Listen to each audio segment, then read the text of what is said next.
Hello everybody. Greetings from Istanbul. I'm in my bedroom here, and it looks like a kindergarten because my daughter has painted everything, and when she was 8, and I kept it. Uh, I wish I was there in person with you guys because I do these interactive things, and it's a lot funner when you're in person than abroad, but it's hard because of because I'm here and this is one of the few ways that we can interact. So, one of the things that I want to ask everyone is, how many of you guys listen to podcasts? I do. You do? Okay. And because there's this idea that podcasts are dying, narrative podcasts in particular. And so what I do, I'm a journalist. I've been doing this for 30 years. My expertise is investigative reporting. And so, but I also cover breaking news from Turkey. I've been here for 10 years. And we do these year-long projects with the podcast. We have a podcast called On Spec. It's a freelance run podcast. So we're independent, but we team up with different media organizations to get a bigger audience. And we tell stories. It's basically storytelling based on facts on the ground. And we don't pretend to be something we're not. We talk about who we are, what our biases are, what we care about. It's a very intimate, personal take on what's going on the ground. And I know that this class, you guys are studying stratification, social stratification, and social inequality. And so the project that we did that I'm going to be talking about is called Lethal Descent.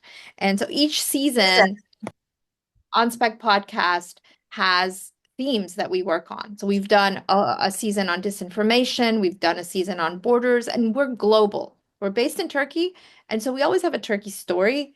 Sometimes we've done stuff out of the US. But this last season was based on transnational repression. Can anyone tell me what they think that is?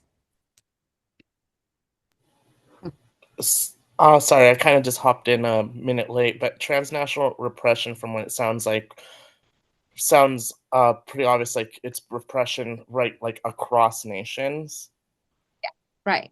So it's when countries, usually their own citizens, their own critics, they go after their own citizens across borders, who may have run away or who may have escaped, and then it's called rendering them. They've either kidnapped them and bring them back, or they, assassinate them, or they threaten them. So there's different ways to do it.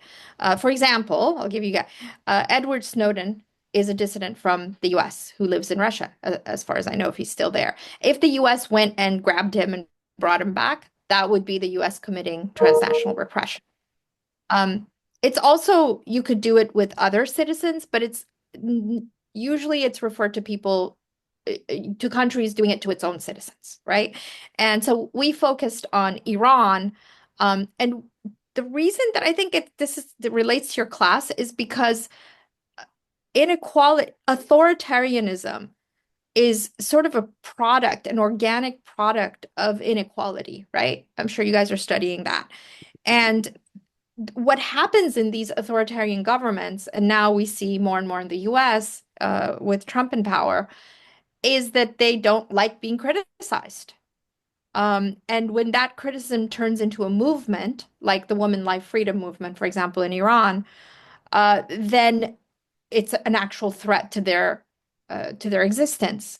And so they'll do whatever they can to get rid of that criticism, even if it means going across borders.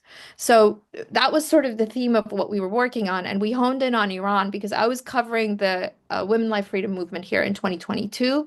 Does you guys know what that is, right? It was a women empowered movement. In Iran that was sparked by the death of a woman named Mahsa Amini.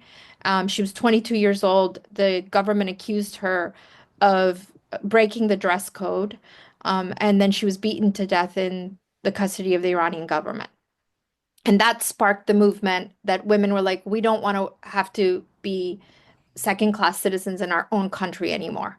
And it started these protests, and those protests spread to LA, to Turkey. And so I was covering it. Turkey shares a wide border with Iran, and the Iranian regime has a lot of influence here. Uh, within the government as well as, mafia. And what I noticed as I was covering that is that people were scared to talk, even in Turkey, because the regime here, the Iranian regime, has kidnapped and assassinated people in the last several years, in the last decade that I've been here. So that started this project. And once I started digging in, it got more and more and more interesting. So the podcast itself is about it's two storylines. One is about an Iranian poet who was jailed in the province of Shiraz, moved to Turkey in hopes of getting asylum abroad, and then dropped dead from his fourth floor apartment in at the same time as the Women Life Freedom movement. And so I started investigating, and then it was a question of, was this an assassination or a suicide? Because he was a dissident. And the other thread, the other storyline is a trial that was taking place here, where a Turkish prosecutor and Turkish businessmen were charged with kidnapping of Iranian military defectors. And they had successfully kidnapped one and returned him to Iran. And they had tried to kidnap two more people. And so it was two storylines, but it's about 9 episodes. I recommend it, of course, and would love your feedback. But what it does is tell you how the government of Iran does this. And they've done it in the US too, many times, actually. They've tried. The most recent story is the story of an Iranian activist slash journalist named Masih Ali Nejad, who was instrumental in the Women Life Freedom movement. The men who tried to kidnap her just got 25 years in prison in New York City for doing that. And so what the Iranian regime has been doing since the Islamic Republic, even before the Islamic Republic, even during the monarchy, this was a tactic that they did. And Russia does it. China is very good at this. Again, it comes with the territory. The New Yorker had a story this week that the Indian government they killed a Sikh separatist in Canada. So it's spreading, unfortunately. As we see fascism and authoritarianism increasing, this is spreading across borders. And so now there are laws to deal with it. But it's difficult to prosecute. So in Turkey, we looked at it, and I was part of a team. I was the lead investigator in it. And we tried to solve this mystery, these two mysteries of why Iran does this, how it does it, how successful is it, and what's the point of it? Why do this? Why spend millions of dollars trying to get individuals who are part of a movement? Um, so the first thing that I was able to figure out is that in the Iranian psyche, in the regime psyche, one man can cause a revolution, like Ayatollah Ruhollah Khomeini. In 1979, he was in exile in France, and the West supported him. And then he was responsible for this revolution that has lasted now 45 years, and has implanted himself. So that's the history, the historical context we're working with. And they, in the beginning of the revolution, I think they would hire their own intelligence guys to go in and assassinate. They were very successful in Europe, especially. They killed a prime minister, a former prime minister during the monarchy in France. They killed somebody in Maryland. And they often now hire proxies. So now it's mafia members, like Hell's Angels. I don't know how many of you guys have heard of that. And so things go wrong. And often these plots are intercepted by the host governments, or the dissidents are able to run away or protect themselves. So it's espionage thriller. It's an espionage thriller story, and it was really exciting to tell. But what was surprising in all of it, we worked on it for 2 years until it was published. And as we worked on it in Turkey, from city to city, where these victims or survivors were, uh, every rock I turned, there was something else under it. And one of the things that we found out was that there was an American woman from Texas involved, a dyed blonde lady named Catherine. And that was a shocker. I was like, why is she here? What is she doing working with, basically, is she working for the Iranian regime? What's her part in this? She was the girlfriend of one of the convicted kidnappers who was Turkish. And we got to interview her in the podcast and figure out, because one of the things when we were trying to place this story was what's happening here? How can we get the American media to take interest in this? And often the American media wants an American angle. And when we found this, I was like, okay, this is it. This is gonna be the angle. So eventually it also turned into a print story that came out this summer in July in The Verge. I don't know how many of you guys are familiar with The Verge, but it's a tech magazine and they do these long features. So that's essentially uh, what we did, and it turned into a 9-part podcast series and a 7,000 word story. And I had so much more material. And then recently I did a story for The World, whom I normally string for out of Turkey. I don't know if you guys listen to it. It's on NPR stations with Marco Warman. It's been around forever. And I just did a piece about a women's rights dissident and how she was targeted. So the way that they target people, often it's just online. They start online. They come after you because a lot of these activists and journalists and dissidents are online. Okay. The people they are most interested in either assassinating or rendering abroad are military defectors. They're what they call in Farsi as khodi. They're in the internal circle of the revolution. You guys saw what happened when Israel struck Iran in the summer. They went right for their bedrooms.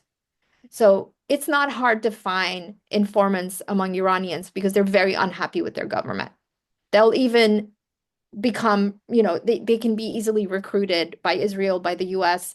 Why? Because they they don't, the economy is bad. They don't have many freedoms. That's why you see things are changing now. They're starting to give more freedoms to women. You see street parties happening in Tehran. So the women life freedom movement did have a latent impact. But behind the scenes, they're still executing women. They're still executing dissidents. So it's not all like what you see in social media that things have changed. But yeah, it's the way that who they choose to assassinate, who they choose to kidnap is very calculated. Um, and hiring proxies is problematic because you're working with people you don't know if they can actually do the job. And so these guys had offered to do it for like $50,000, just $50,000, and they got caught. But I just want to open up for questions because if any, we don't have that much time. We have like what, 40 minutes on here? And most of the times when I do these talks, I do it based on what the people that I'm talking to want and what their questions are, and I can gear it toward that. But for the most part, I learned a lot, and I put myself in danger here. Um, I was interrogated by the Turkish government. My sources were followed. I had to get security. I thought the Iranian regime would come after me, and so far so good. We haven't had that issue. But one of my sources was deported. So this kind of journalism has consequences. And then they there was a guy, one of the perpetrators, one of the kidnappers, he threatened to take me to court.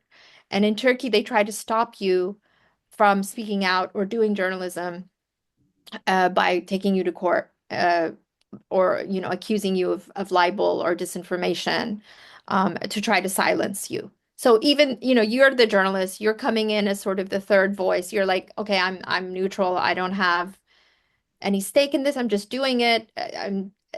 But then you become the story because they're trying to stop you from putting this out. Mm. Um, and that again is, like I said, it's an organic product of authoritarianism and the inequalities that created authoritarianism in the first place. Um, it was a very stressful time, but was it worth it? Yeah, because we were able to help the people who they tried to kidnap, the people who had been threatened. We got 3 people out to safety, one to France and to the United States, and I was really, really happy about that because that's rare. The asylum system here, people come to Turkey. It's sort of a purgatory of the asylum system. It's Turkey doesn't accept asylum seekers. You can't stay here forever. You can't make this your home. You can apply for citizenship if you're a resident for 10 years, you have to speak the language. There's many, many, many barriers to becoming a citizen. And or you can buy a house for $450,000. And there are many Iranians who've done that and they've become citizens, Turkish citizens. And the Turkish passport has a lot more um, advantages than the Iranian passport does. But Turkey is a hub for Iranians. It's an opposition haven. People also come from abroad to meet their families here, dissidents who cannot go back to Iran. And it's where people come to be free, to party, to meet up with family, to go to the seaside and wear whatever they want. So it's an important, and there's a lot of cultural similarities between the two countries as well. But So, like, if I can interrupt for a minute, thank you guys all for coming. I just wanted to point out two things. So investigative journalism is very much like sociological research, because you get into the subject matter, you try to um, interview people. So sociological research usually goes on for a bit longer, but it's very much the same thing as investigative journalism.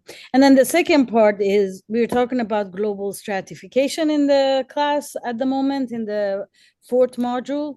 And one of the things that happens in the developing countries is this kind of governments where you see a lot of basically lack of personal liberties and a lack of what we call here essential freedoms. And so I wanted to situate this talk within our subject matter in sociology. So hopefully we can do that. What do you think? I can start with a question and then we could go to the students if that's okay. sure. So, how do you think these governments, like Iranian government and the authoritarian governments, how do they operate in terms of like, I mean, you said how they oppress and try to eradicate opposition within their governments, but how sustainable is this? And how do they keep doing it? And if they were to let this opposition come to life, would it mean that their government is in any danger? And not only for Iran, but China, Russia, and other countries, what does it mean for them to allow this opposition to come to life? I think what's happening, authoritarian regimes usually fall within a certain period. I don't know what their lifespan is. What we're seeing with the Iranian regime is what, 45 years now? And we're seeing and the best outcome I think that can happen, people, young people are really into revolutions, but you and I have seen revolutions and they don't always end well. They get, we saw the Arab Spring, and if you go to Egypt, I was just in Egypt. It's not a very open environment. Um, I think the gradual change is what we can hope for. And the opposition, the success of these authoritarian regimes, and specifically in Iran, is the divide and conquer within the opposition. It's also creating a vacuum of leadership. Right now, during the Women Life Freedom movement, there was no leadership.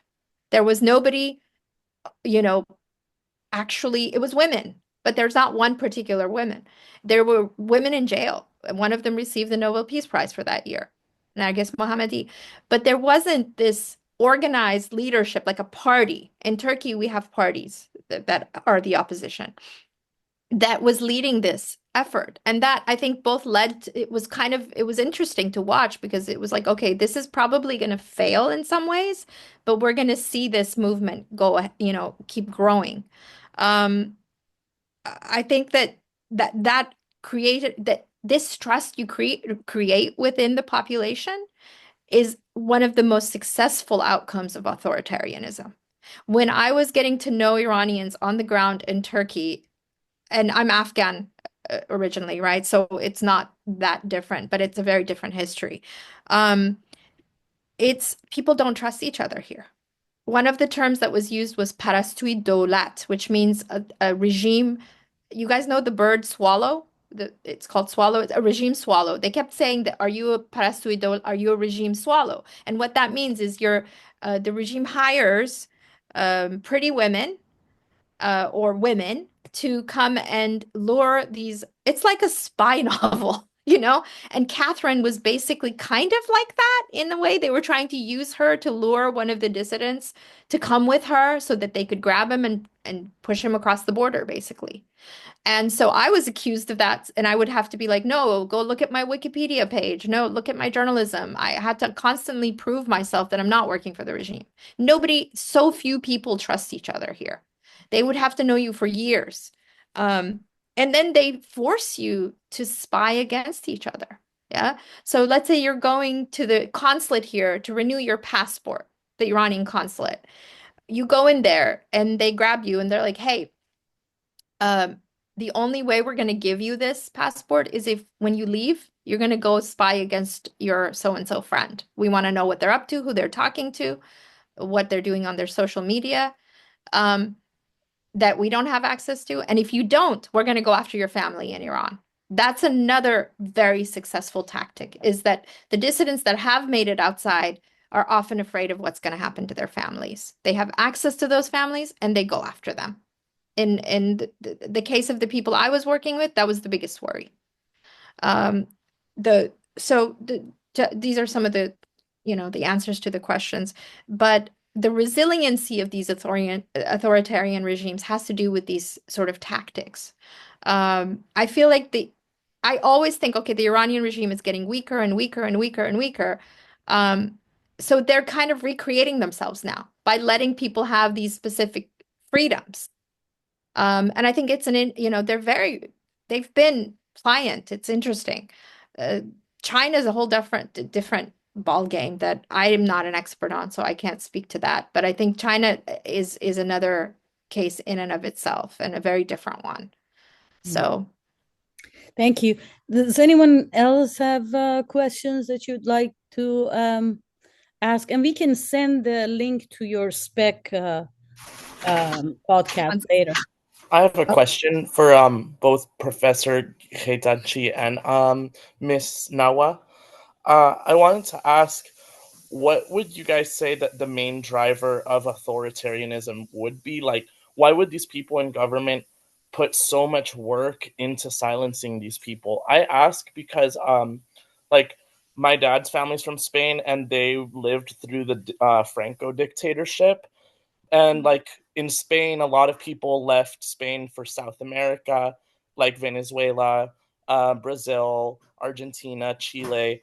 But like when my grandparents left, I never heard anything from them that like the Spanish government was trying to get after them, because Franco died, obviously, and it all fell apart. So I was just curious about that part, about why they put so much work into limiting these freedoms for people.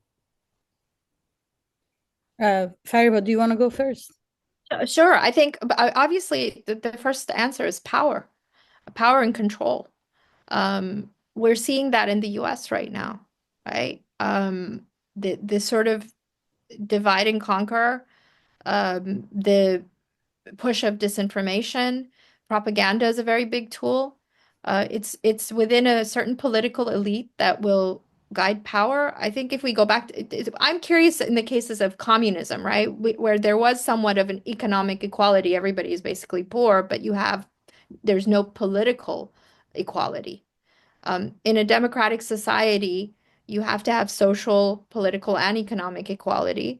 And if you don't, then it becomes, it inches toward authoritarianism on some level. But why do people want power? That's a big question that, I think we can think about, an existential one.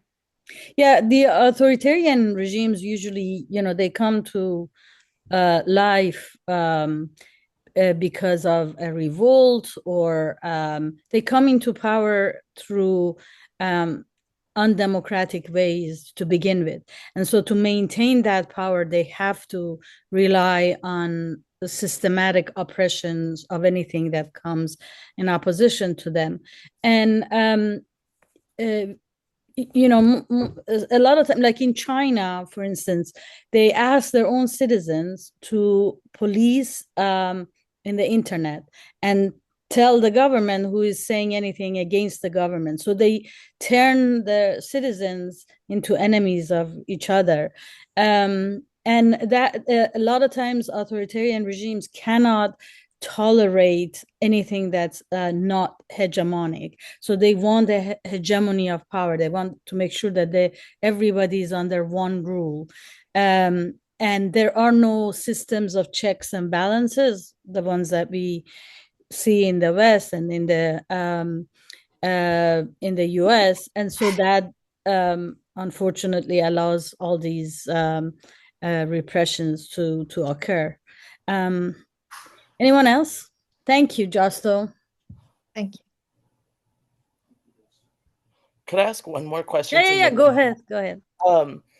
Regarding proxies, is it possible that proxies have kind of infiltrated things like social media, for example? Because I've been on like TikTok and there's like videos where they're like romanticizing travel to Tehran, and Tehran looks beautiful, but and it's like showing like young people my age and like young women with their hair out, and it's like, look at the nightlife, the night scene out here in Tehran.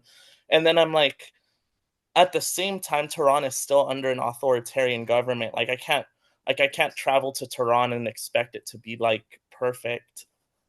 Yeah, that's a really good question. This is the case with Afghanistan too. There's been, again, there was a New Yorker story on this and how these influencers have popped up. Some of them get paid by specific, maybe even by governments. Some of them are paid by companies that work with governments to come and do these videos. Some of them are just travelers who are not interested in politics, who are telling you, "Hey, do this, do that." They're sort of adventure seekers, and but they tend to not talk about everything that's happening. For example, in Afghanistan, they go in and they say, "Look how kind the Taliban are." And the Taliban are, of course, kind to foreigners. They want to put a happy face. And look, women are going to the grocery store. They can go out and yeah, but then they can't go to school. They can't work. They can't do a lot of things. Music is banned. Life is miserable for most people. But when these influencers go in, they get you can call them proxies. That's an interesting way of referring to them. But I think, yes, they are helping these authoritarian governments by creating this propaganda. I think you can go as a traveler. As an American, I would never advise it, or a European. In fact, one of the things that the Trump government did correctly was say, hey, America, even Iranians of dual citizenship, most Iranians who do go to go see their families, they have both passports, Iranian and American, and they use their Iranian passport to get in. But it was advised that they should not, because then they could be held hostage, which has happened a lot, actually. Oh wow. There's a famous Iranian journalist, Japanese journalist, Roxana Sabri, who works for CBS. She was held hostage for some time. Jason Rezaian, who works for the Washington Post, was held hostage. So journalists especially are targets. I wouldn't go back Yeah. unless we see some actual freedom, of expression happening. I don't see Yeah, and see then that they happening. become pawns in this diplomatic warfare, because then the regime says, "Okay, give us money," and then we release them. So it's a great trap, right? They Yeah, it's a great advertise trap. that this is a great country to visit, and then you go there, and then they arrest you, and then your government has to try very hard to get you out, and then they would bargain with your government saying, okay, give us this rights, or give us this military equipment, or give us money so we Or can. give us actually the transnational repression. Give us the dissident that our informant. There have been cases where these guys have tried to assassinate, and then the governments capture the assassin, In the case of Sweden, right? That guy Basir Nuri, then they put them in jail. And then when the Swedish tourists went there, or was it Belgium? I forget. And they were like, "We'll give you back your guy, your tourist, if you give us back our guy who killed people." So, and Yeah, these governments are forced to do it. It's an exchange yeah, of hostages, basically. So that's been a very successful tactic on the Iranian part. Yeah. yeah. That's Anybody else want to ask? I'd love to hear from the rest of the class, just so I know you guys are listening. yep. No, Guys, you can ask anything. Please do ask. it's okay. Um, Um, I I've been very curious about this because I do like reading. Like I really like the sociology class and just journalism in general. yeah. Um, I would like to ask both of you if, for in the case of Iran, does Western and like we've already seen like what Western involvement did with Afghanistan, but in the case of like what's going on right now, do you think that Western involvement might have to be required again to get rid of the IIRC? Just because like I know I always see people like having discourse on Twitter, and they're always discussing. There's a lot of Iranians that I've seen that are like, yeah, I support Israel because Israel's going to get rid of the IIRGC, but at the same time, like Israel's kind of there in the Middle East, kind of as like prodding everyone with a cattle prod and keeping everyone very tense. Yeah, yeah. It's a complicated question, right? So Israel has weakened Iran for sure, with the help of the United States. They've weakened them militarily. The sanctions over the years has weakened them. There are a lot of different arguments, in fact, that Western um, antagonism of Iran has actually prevented an actual opposition and a political process. That's sort of some academics feel that what the United States has done to the regime hasn't really helped the Iranians build a sturdy opposition to fight back, especially with economic sanctions. That has hurt the people most, not the government. The government's very corrupt. They're stealing people's money. They're stealing the oil money. Um, so it's a complicated question. I think people who think that is they should support Israel in order to rid of Iran. I mean, I don't just because I've covered all these wars on terror, and very few of them have been success stories, with the exception. I was just in Sarajevo and Bosnia, with the exception of Bosnia and the Balkans crisis during the 90s, which, now that's a post-conflict zone.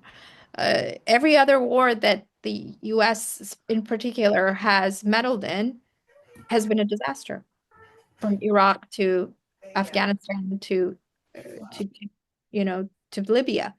Um, so I do think it's best to leave it up to them, but to help them in other ways. So, for example, during the Women Life Freedom Movement, the US was offering internet access to people to be able to post things.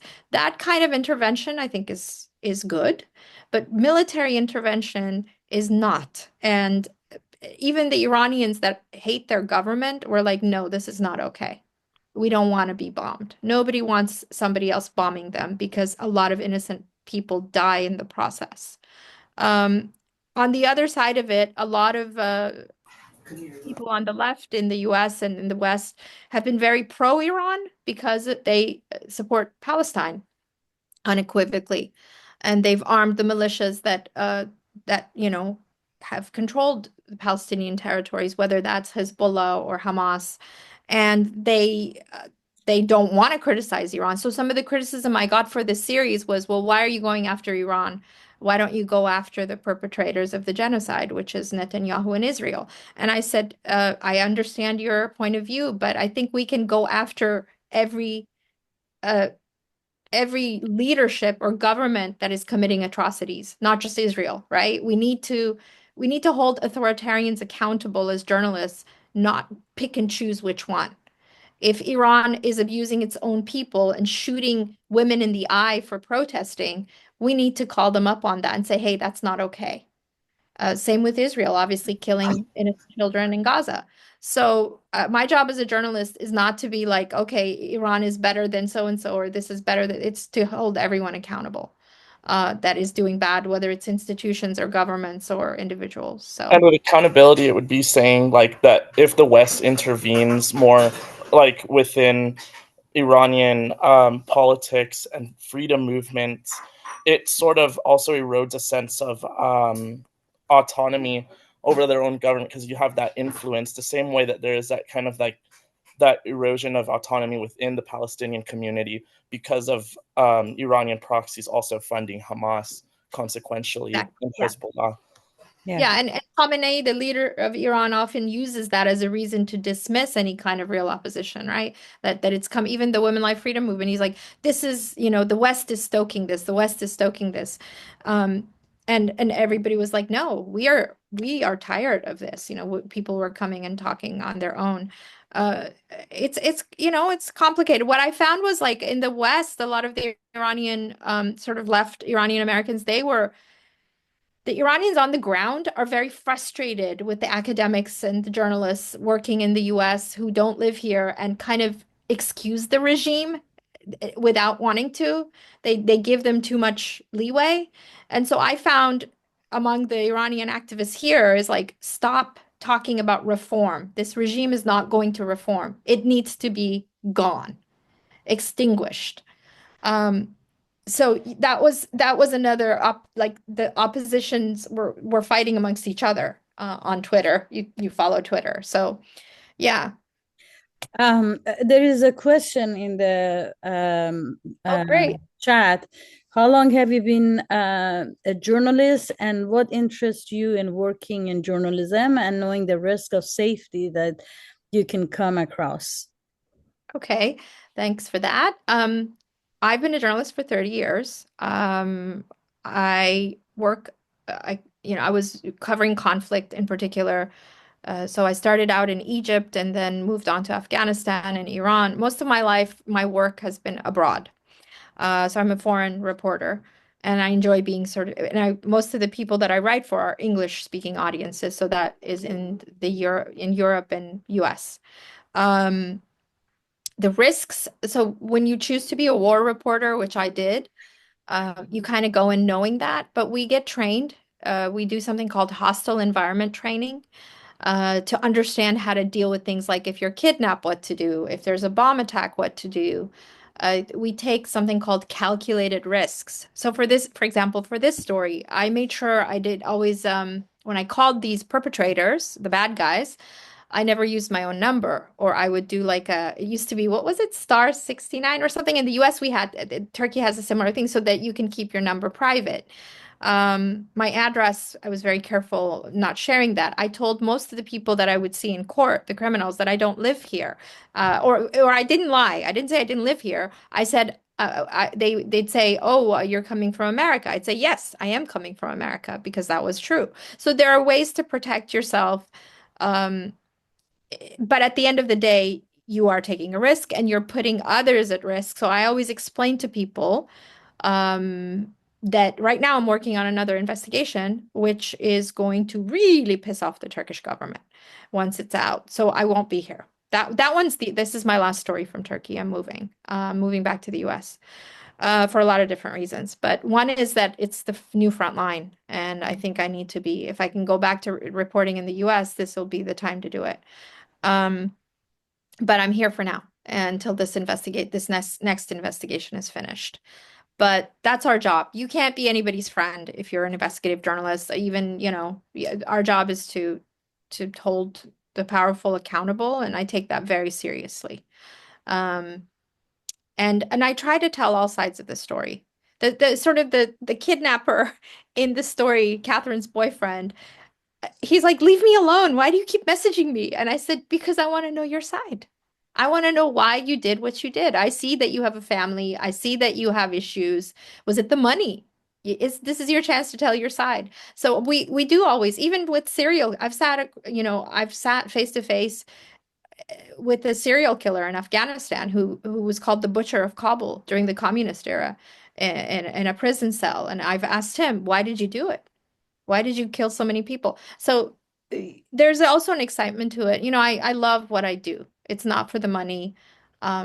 It's part of my identity. And taking away journalism from me would be like taking away my hand or my arm or my leg or something. So that's Right, but do you know what's the audience in the when you do podcasts? Is it mostly younger people, or who listens more to podcasts? right. So for our audience, it's the analytics show that it's 25 to 55-year-olds in urban areas. We're global, so our biggest listenership is the US actually, 35%, and then it's the UK, and then get this, Saudi Arabia. Um, we found that very interesting, and we think it's because they don't get much independent media. So there's a lot of state media there. And then Turkey is the fourth largest. And it's about, I don't know, but a lot of women, uh, 25 to 55, listen to us. But more and more men are coming. This season was a lot of men interested in it, in the sort of espionage thriller stuff. And um, so yeah, I think it depends. It depends. A lot of people think podcasting, when I say we have a podcast, they're like, oh, are you on YouTube? Because YouTube has become the biggest consumer of podcasting, right? It's the biggest platform. It used to be Apple and Spotify. Now it's YouTube because people enjoy watching two people talk and have animated. And I explained to them that when you do a narrative podcast, it's basically a documentary, right? What we do are documentaries. We're in the field. Our tagline is stories from the field. We're not in a studio. We rarely ever use a studio. When I do my work, my closet is my studio.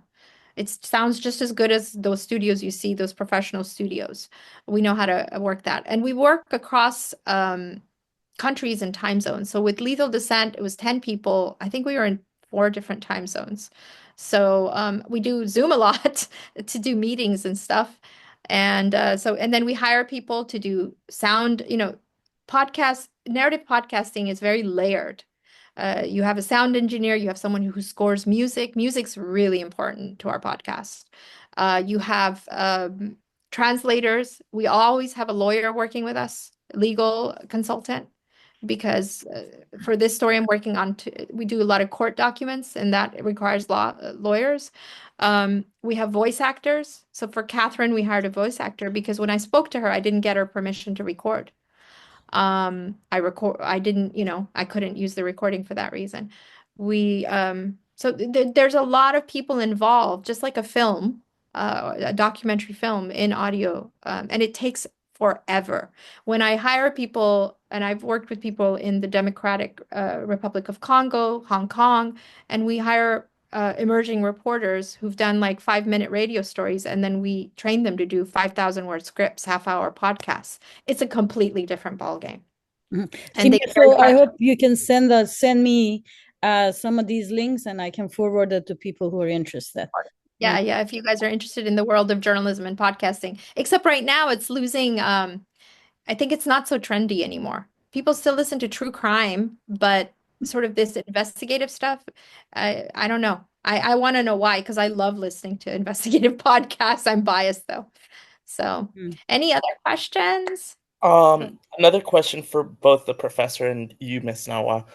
Do you, regarding what you've seen on with authoritarianism in Iran and Turkey and the places that you've been to, what do you think has led Americans, especially like American youth, to be so comfortable with the rise of authoritarianism here in the US? I mean, that's a really good question. I mean, go ahead, Alhamdulillah, if you want to take that. Well, I don't think it's authoritarianism that we see here. I think we still have a lot of checks and balances, but we do have a president who's unusually deaf to other voices. So that is new. But I think you and this is coming from a person who lived in Iran, you don't know the value of something until you miss it, until they take it away from you. And I think we've been seeing this a lot in the universities, when the money for research is taken away, then people are like, oh wow, what did it have to do with anything, with politics? Well, it has a lot to do with politics. And when that is taken away and a lot of people don't have the resources to do the research that they used to do, then we miss it, so yeah, I mean, I think part of it has to do with the experience, and this is a very new thing, I think, in the US, taking away these liberties that we've always taken for granted, Yeah. it's as if they tell you not to breathe, or not to have something that you've always had for a long, long time. So I've been because Ilham and I've seen the other side. And I unfortunately what I'm seeing is we were going that direction very rapidly. But from what I'm reading in the news, because I'm not close to I mean, I was there this summer, people are fighting back, like fighting against ICE. They're organizing, and that's what you need to be doing. Getting involved with your local government is so important, like knowing who's representing you, and then letting them know that you're watching them and what they're doing, and that things matter to you. I think like sort of the far right, especially the men, sort of the manosphere movement. Um, it's just a lot about insecurity. You tell me. I mean, that's what I'm really perplexed by that. Young boys going into this sort of thinking of, racist, homophobic, anti-women. It's really scary, to be honest with you. And it's not just in the US, but also in Europe. It's especially now in the UK, it's big. And what's fueling that? Uh, yeah, it's a lot of disinformation that women have now won and they're ahead that's not what's actually happening at all. If you read, uh, data, you'll see some of it is, but other than that, there's a lot of inequality everywhere. Um, so it's good to see these movements. I mean, what happened in New York and now Seattle, things are changing rapidly, and I think technology has a lot to do with that too, right? Even in Iran. I think these authoritarian regimes are very in the same way that they use technology to surveil people and to capture people. The other side, meaning the people, are using technology to create these movements, to organize and to hit back. So that's, that's another question that I think is new to authoritarianism is how this technology is used and how, for example, in our case, what they hired this prosecutor in the Turkish government to go into the refugee system and get addresses, which are legally protected by international law, addresses of refugees and dissidents, so they could just show up in their house and kidnap them. And so one of the things that the prosecutor was charged with was, releasing information that was confidential, classified information, basically. So I mean, I'm very interested in the intersection of authoritarianism, AI, and technology as well, and who's going to win. It's almost like a battle, So yeah, I do agree with the professor that we haven't fallen completely into like authoritarianism, but there's those hints. But I do think a big factor too, apart from the insecurity factor, like you were just discussing within young men, um, would be just comfortability. I think we've just been so comfortable as an American, like in American society, with the fact that we have like credit cards. We are like most people, despite the homeless crisis in LA, like everyone kind of lives under a roof where we don't have to worry about like a bomb falling over our head. yeah, yeah, So yeah. it's I very think, easy for us yeah, to just kind of ignore it, and then like people will just go to a Dodgers game instead. yeah, The yeah, old saying says, I don't know if you guys have read Isabel Allende, but like it's the old saying, like there's bread and there's circus. yeah, yeah, yeah. I do. The Chilean writer, right?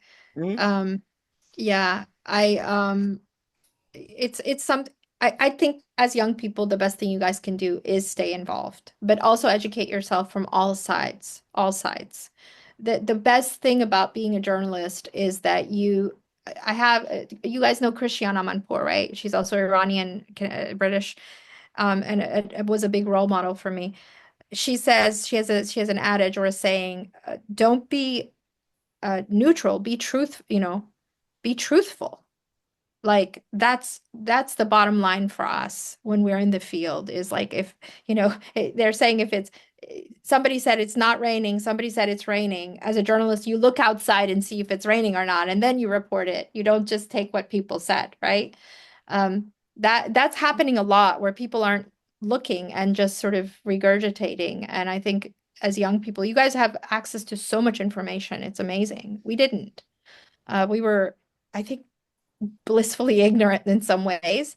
Um, and that information can be overwhelming as well. So learning to navigate that information, but also to get your facts straight is really important before you choose a side, before you decide which way.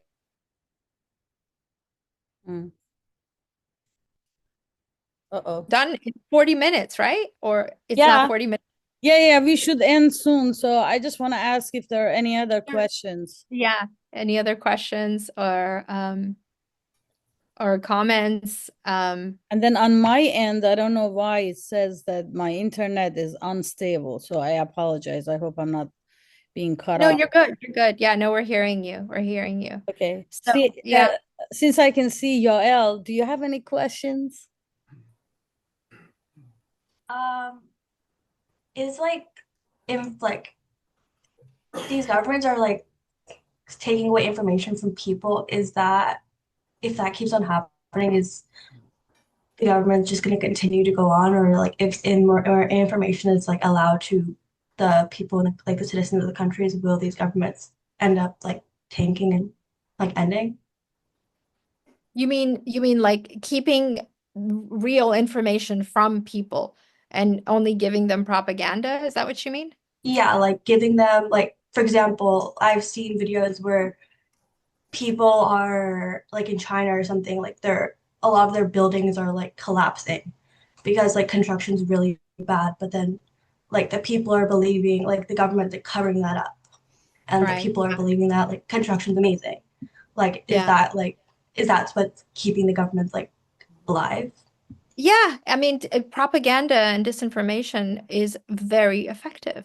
For example, in Russia, right? Putin's government has been very effective in stoking nationalist sentiments. So making you afraid that the other side is going to kill you if you don't stand up and go kill them. This is a very typical authoritarian tactic that works really well. We have to go after Ukraine because the Ukrainians will come for us, kind of thing. Um, that's effective. And then the disinformation that there are entire campaigns that are concocted by governments and regimes who do that. Yeah. The other is deflection.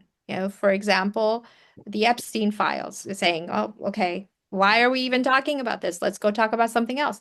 These are tactics, PR tactics used by governments that have been doing it for centuries. And the methods of that information has changed, right? Now we're using Twitter. Yeah, Twitter is a government mouthpiece in some ways for some governments. And in Turkey, for example, you can get in trouble more on what you say in Twitter than on a news channel because it can go viral easier, or a newspaper, right? So I think, yeah, this keeps these governments intact. And once people realize, and they start to realize that they're not being fed real information, once their own lives are being affected, right? That's so if a Chinese person believes that their buildings are great until their own building falls, that's when they realize, okay, this is a lie and we're living a lie. Yeah. Unfortunately, that's how humans work. It's like if it doesn't affect me, I don't care. Um, and I think we need to be more empathetic and and care about each other because it's a shared humanity, right? So thank you for that question, Jan.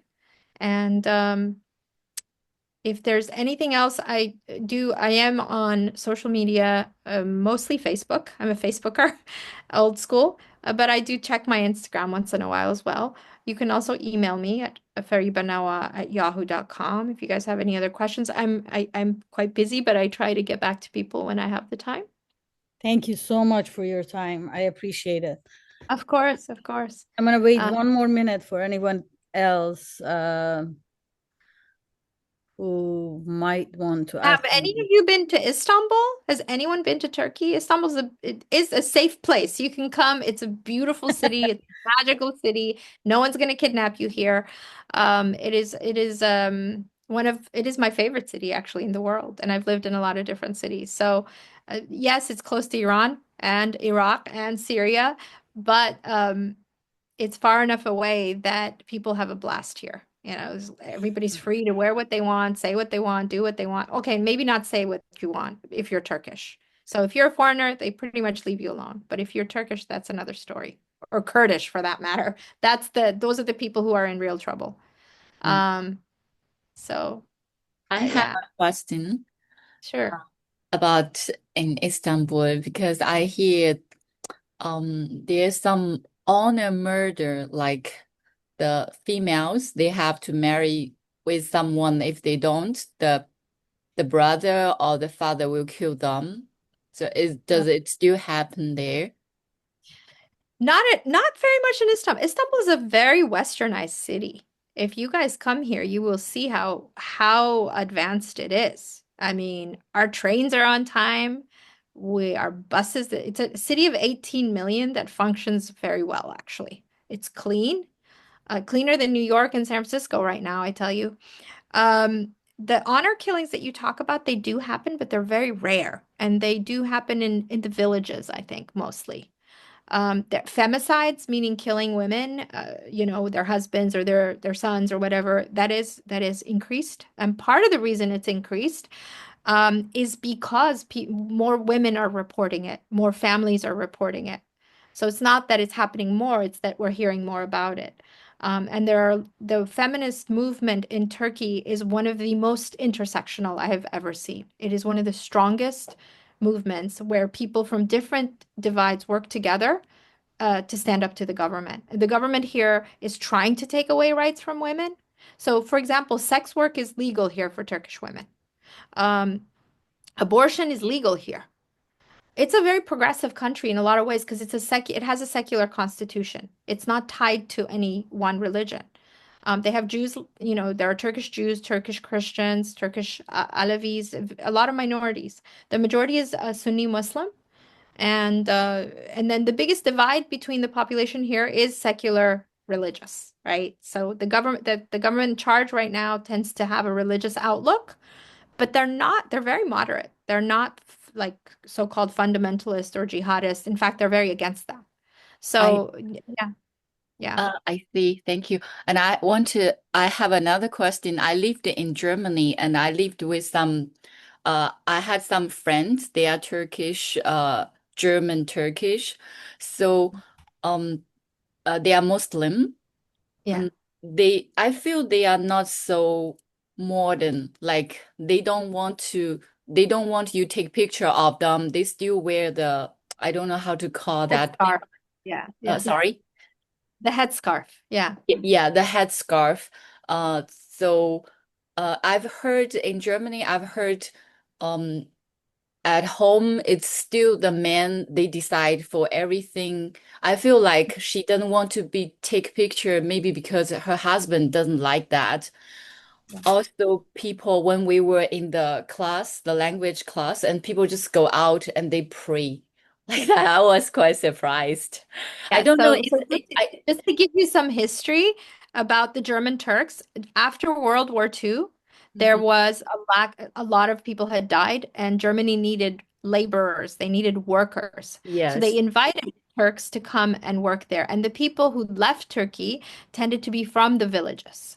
So they came from very conservative backgrounds, and people who move abroad, they try to keep their culture, right? Mhm. So a lot of the German Turks are actually more conservative Yes. than the Turks in Istanbul. Istanbul, you'll see when you come here how open people are. You can Mhm. wear a short skirt, you can wear shorts, depending on the neighborhood. And yes, people do pray, and yes, you hear the call to prayer 5 times a day. And people can be conservative. You see people, with niqab. It's rare, but you see them depending on the neighborhood.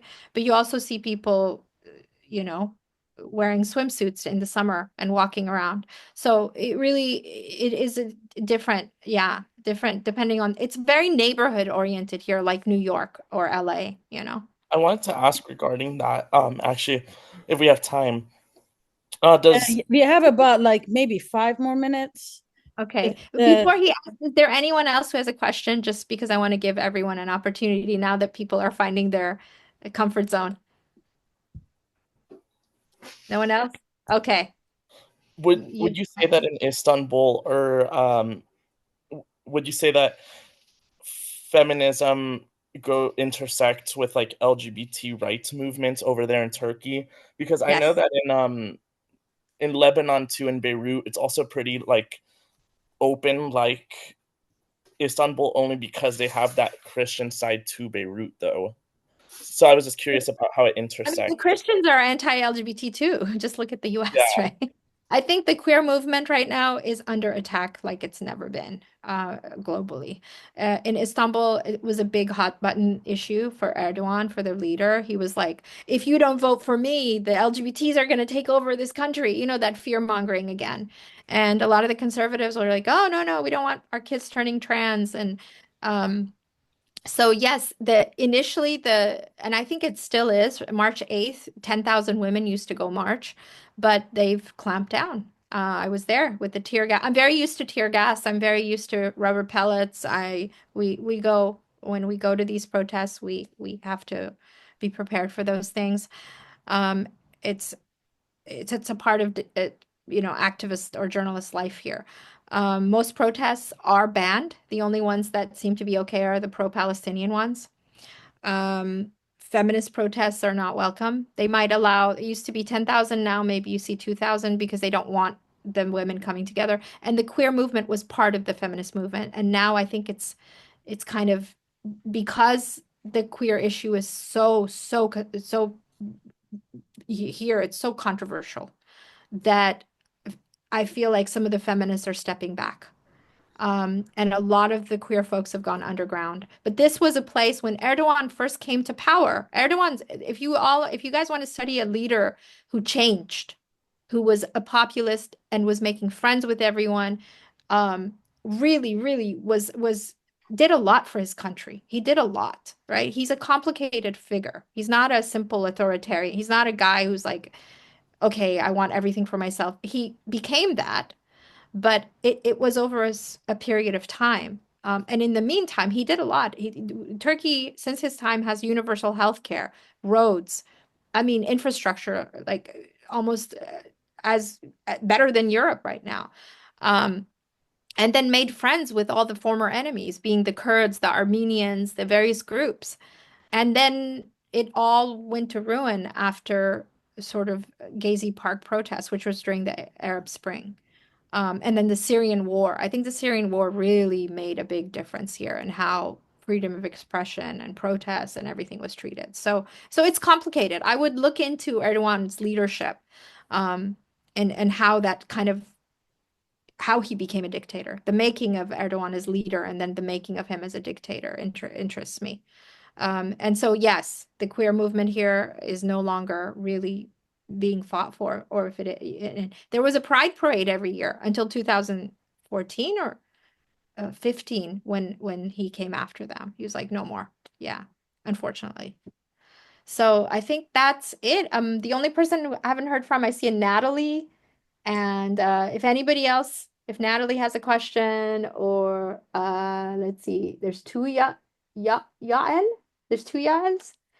Um, I'm happy to answer. I If think not, Sophia also has a question, but she's gonna send it in the chat, so I'm gonna wait.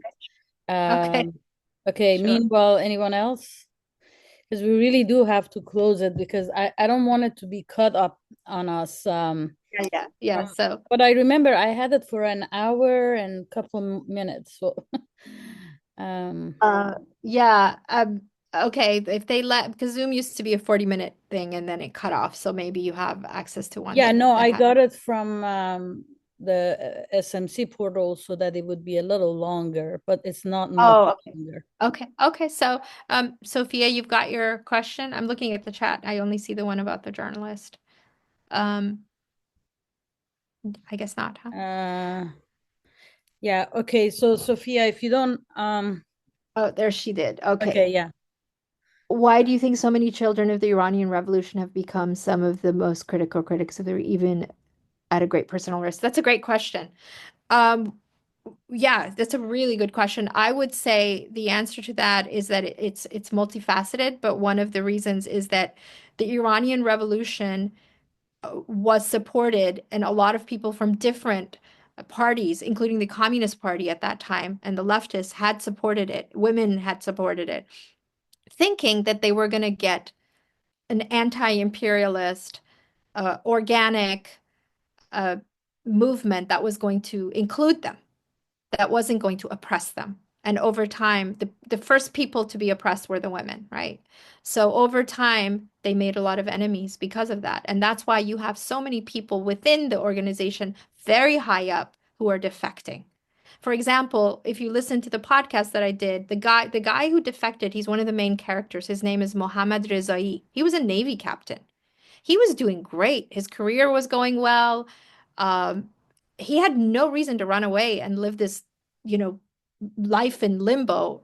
Life in Turkey as a refugee is not a good life, right? You can't work legally. It's really horrible. He because they were gonna ask, they wanted him to go to Syria based on what he said. He was like, okay, we're gonna, Iran was involved in Syria with Assad. They were trying to keep Assad in power, and then Russia got involved working with Iran. And he's like, I did not want to go kill other people's children. That's not what I signed up for. And that was, and just spontaneously, he gave up a 17-year career in the Navy and a good pension and a good salary and just left his wife and kid. So that gives you an idea that people have their ideals, and the ideals of the revolution were not realized, I think. What they were promised was not realized. So, do you believe transnational repression is increasing or just becoming more visible to people because of journalism and technology? That's a good question. That's a good question. I think one of the reasons we know about it is because there's a thing now. There have been the US, Canada, especially Canada's, they're working on international laws to prosecute globally, prosecute governments and individuals involved in transnational repression. I think it's becoming more common uh, in this era because fascism is starting to become more acceptable. And when you don't punish these governments, when there aren't real consequences to what's happening, then they're going to keep doing it. They're going to keep doing it. So uh, there has to be some kind of consequence to going after people who just want very simple freedoms. Somebody asked about criminal. What if somebody's really a criminal and Iran is trying to get them to come back? In that case, Turkey and Iran have an extradition agreement with drug dealers, with a lot of these guys.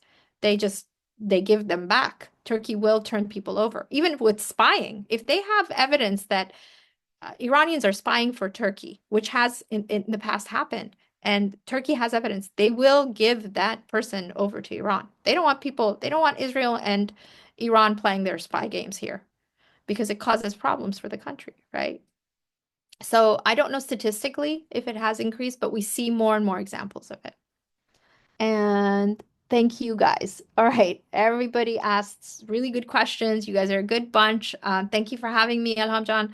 And I hope you guys have a wonderful rest of the semester. And do keep in touch. Yes. And I will send you in fact, I can just put it in the chat on specpodcast.com. Is that I'm not seeing, it's very small. I think you guys can, but you'll find it on Apple and Spotify as well.